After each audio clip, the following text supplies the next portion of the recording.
Hemos dicho que el texto es el objeto de estudio de la lingüística textual y que se caracteriza porque tiene unidad de sentido, porque cuando lo leemos o lo escuchamos podemos comprender una idea general a la cual hace referencia.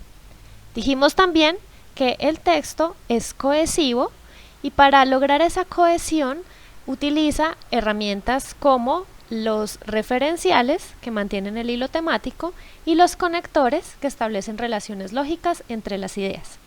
La otra característica indispensable para que un texto sea texto es que sea coherente, es decir, que sea lógico, que esté relacionado directamente con lo que conocemos del mundo real. Miremos entonces el tercer concepto, la coherencia. Podemos enunciar básicamente tres características de la coherencia.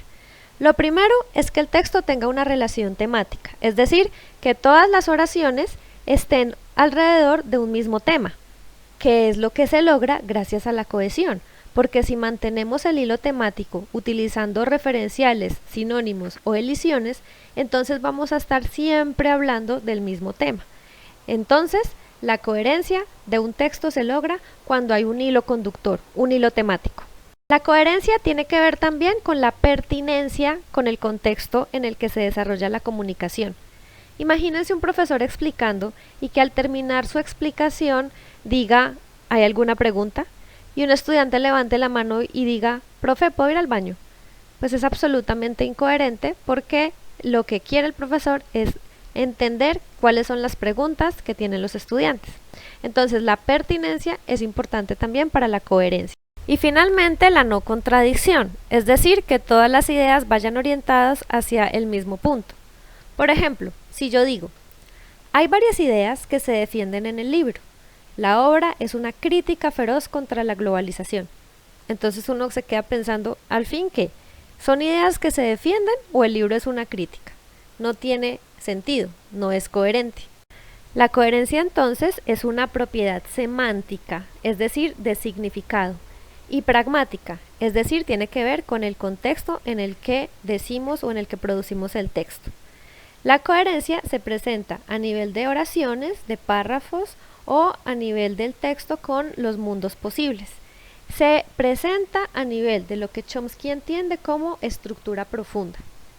Un ejemplo, un texto coherente. Llovía mucho, decidimos no salir de excursión y quedarnos en casa. Un texto incoherente. Mi perra, que era de color verde, salió por la galaxia, dio una vuelta, trajo un cometa, pero yo ya había hecho las compras del día y entonces llegó el campeonato de básquet y perdimos. Hemos mencionado varias veces la palabra pragmática en todo esto de la lingüística textual.